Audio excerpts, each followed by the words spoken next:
Guys, welcome back to day 11 of 30 days challenge. ഇന്നലത്തെ പരിപാടിയെല്ലാം കഴിഞ്ഞ് നമ്മൾ വന്ന് കടന്നപ്പോൾ 2 മണിയായി ഗൈസ്. 2 മണിയൊക്കെ കിടന്നതായി. ഇപ്പോൾ സമയം ഏതാണ്ട് രാവിലെ എഴുന്നേറ്റതാ ഗൈസ്, 10:30 കഴിഞ്ഞ്. ഇനിയിപ്പോൾ 11 മണിയാകുമ്പോൾ നേരെ വീണ്ടും കിടക്കാറുണ്ട്. ഇങ്ങനെ റൊട്ടീനാണ് ഗൈസ്. ഈ 2 ദിവസം ശനി നേരം ഇങ്ങനെയാണ് പോകുന്നത്. മീൻസ് രാവിലെ 11:30 അവിടെ കയറുന്നു, രാത്രി 2 മണിക്ക് ഇവിടെ വന്ന് നടക്കുന്നു, വീണ്ടും രാവിലെ 11 മണിക്ക് എഴുന്നേക്കുന്നത്, പോകുന്നു. അതിനിടയ്ക്ക് വീഡിയോ ഷൂട്ട് ചെയ്യുന്ന കുറച്ച് ടാസ്ക്കാണ്, പക്ഷെ എന്നാലും നമ്മൾ ചെയ്യും ഗൈസ്.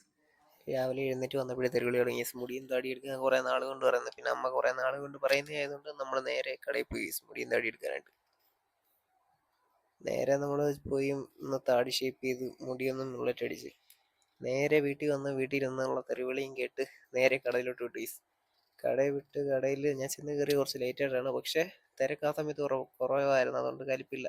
പിന്നെ നമ്മൾ സാറ്റർഡേ സൺഡേ നമ്മൾ ഈ കടയിലായിരിക്കും. അപ്പോൾ കൂടുതൽ കാര്യങ്ങൾ വീഡിയോസ് ഒന്നും എടുക്കാൻ പറ്റില്ല. കാര്യം എന്താണെന്ന് വെച്ചാൽ ഹോട്ടലല്ലേ, ആൾക്കാർ വന്നു പോയി ഒരു മഴ പോലെ ഇങ്ങനെ നിൽക്കുകയാണ്. നമുക്ക് ഇടയിൽ വരുന്ന കുറച്ച് ടൈം ആക്കിയിട്ടുണ്ടെങ്കിൽ എന്തെങ്കിലും വീഡിയോസ് ഇതുവരെ ചെയ്യാം. പണിയെടുത്തുകൊണ്ടിരുന്ന ഫോൺ ജസ്റ്റ് ഒന്ന് താഴെ വീണി ഓർമ്മ ബേസ് എടുത്ത് നോക്കിയപ്പോൾ ഇതുപോലായി. സ്പൈഡർമാൻ്റെ മറ്റേ ചിലന്തികളുടെ വിട്ടായിട്ടുണ്ട്. ടെമ്പേർഡ് ഗ്ലാസ് ഒട്ടിച്ചിട്ടുണ്ട്, അതായിരിക്കണേ എന്നുള്ള പ്രാർത്ഥനയുള്ളൂ. എല്ലാ വള്ളിയും കൂടെ ഒരുമിച്ചിട്ടുണ്ട് ബേസ്. അയ്യോ